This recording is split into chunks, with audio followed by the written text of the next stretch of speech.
Welcome to the Intuitive Therapist Podcast with Janis R. Cohen, therapist, clairvoyant, empath, and medium. Listen in as she takes a no-nonsense deep dive into real human struggles and how to resolve them. Janis will share channeled information from her spirit guide team, as well as the angels and archangels, to help you master your emotional, physical, financial, and spiritual destiny.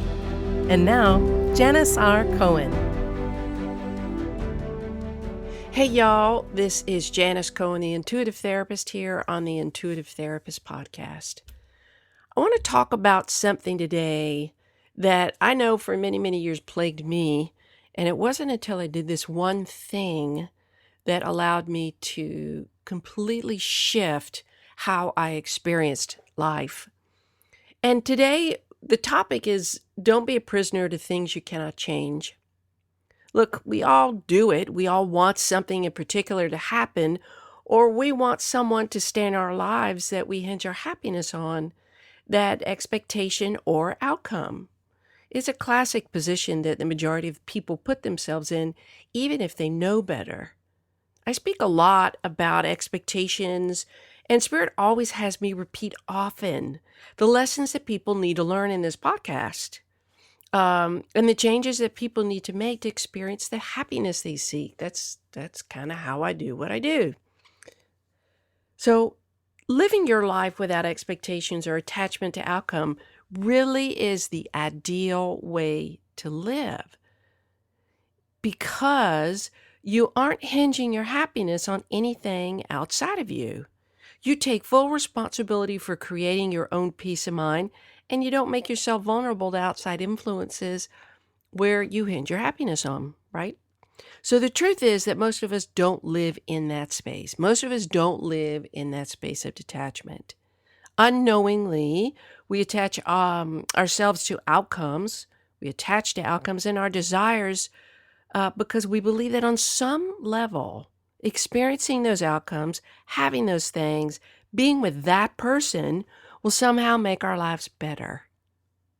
Truth is that attaching to outcomes means that we're looking for something or someone outside of ourselves to help us feel what it is that we need to feel, but don't yet feel it.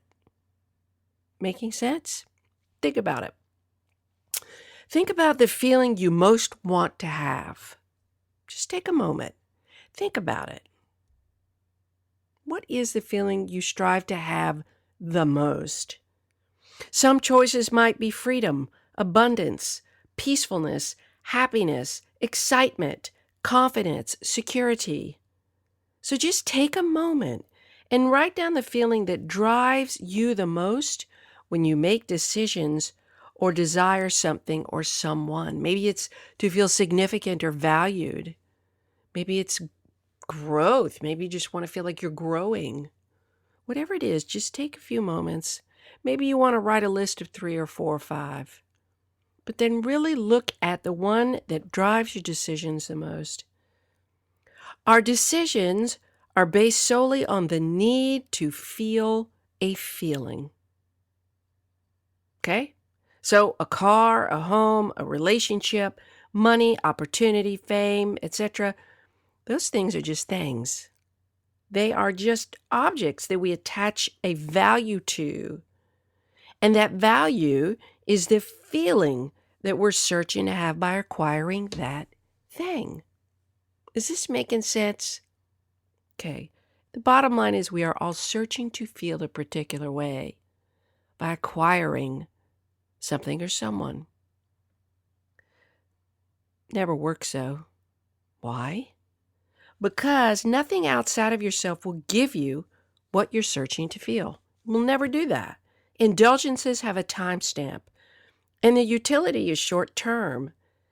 You see, the initial feeling we get when we acquire something, it fades over time because the acquisition becomes normalized. The newness wears off of the purchase of a house or a car, and the relationship settles in. Once we've spent more extended time with a person and we get to know who they truly are on a daily basis, it's kind of like, oh, well, this person isn't all unicorns and glitter, right? So the new job with the perks becomes normalized because we're able to achieve it. We're able to chase that new job and achieve it. And we've lost the hunger for that chase, right? That's the normalization. Everything outside of you becomes normalized and has an expiration date as far as the experience goes from the initial acquisition of it. Spirit also has me speak a lot about accepting life as it is and as people as they are, not how we want any of that to be. This was an aha that I experienced many years ago. I kind of maybe still do it every now and then, I will admit that, but it got a lot better. I stopped adding colors, qualities, and features to things and people in my life, and here's what I began to do. I began to take them at face value, began to sit back as an observer. I began to watch action and behaviors.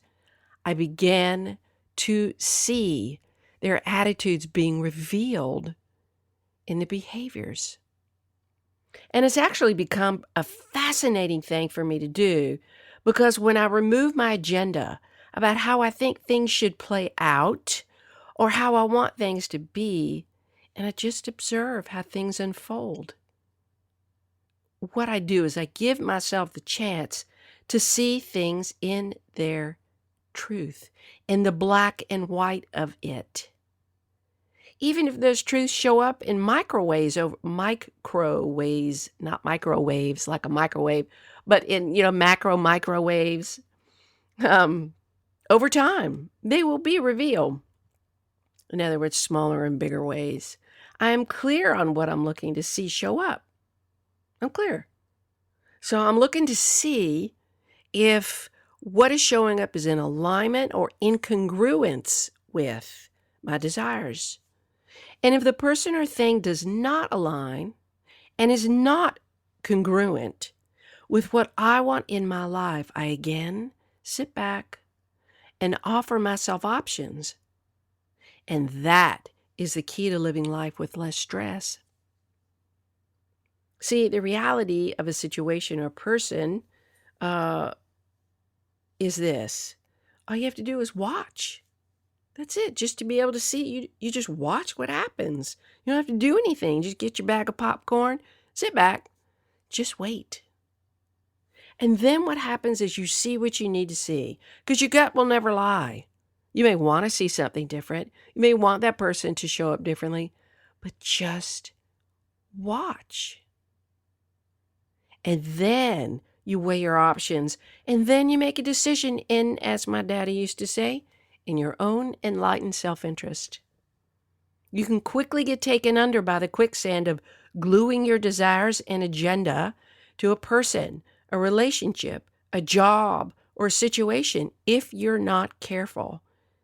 Then you lose yourself, and even worse, you sacrifice your self-worth in desperation for something or someone that never measured up in the first place, because you're adding all these qualities where they never existed before.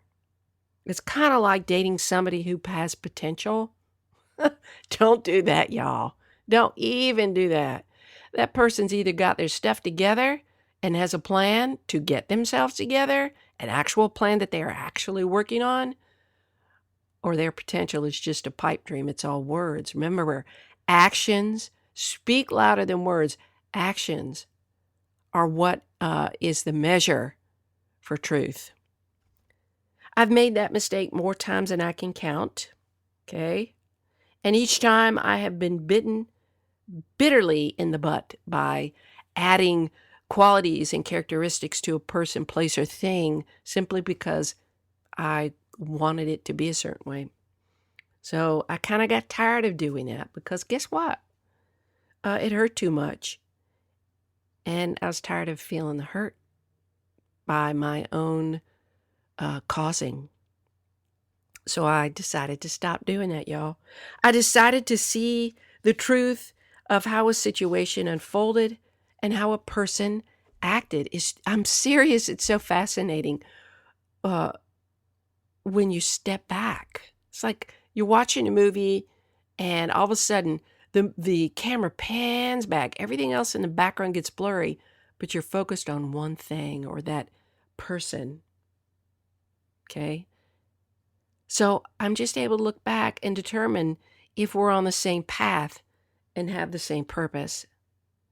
When you become a prisoner to those things you can't change, you issue yourself a life sentence of suffering. And the thing is, you have the only keys that can let you out of that self-imposed solitary confinement and walk with freedom. So take my advice, please. Lean back. Lean way back.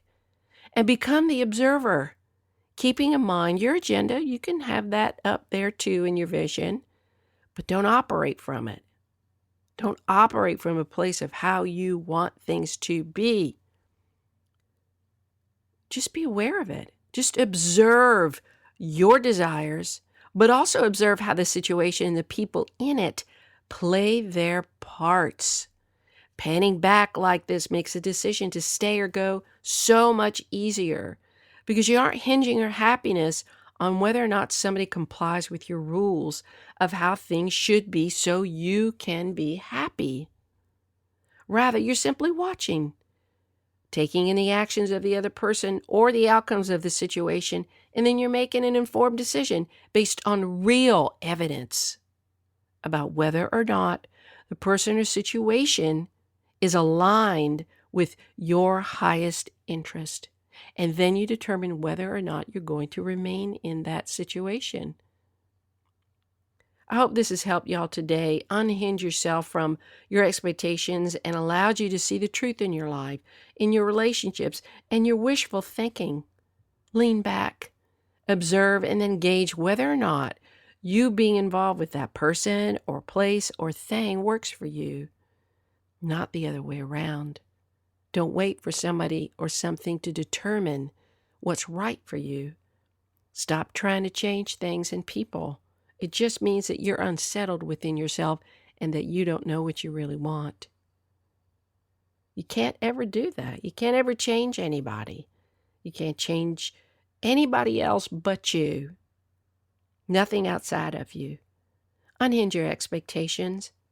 Detach. Lean back. Observe. And then take action in one way or another that aligns with your truest and highest expression of who you truly are. Don't make yourself a prisoner ever again. Just promise me that, okay? I wish you a blessed day, a wonderful week, and as always, live intuitively. Thanks for listening to The Intuitive Therapist. If you like what you heard, the best compliment you can give us is to share this podcast with a friend. And be sure to give us some stars and a favorable review at Apple Podcasts or wherever you listen in.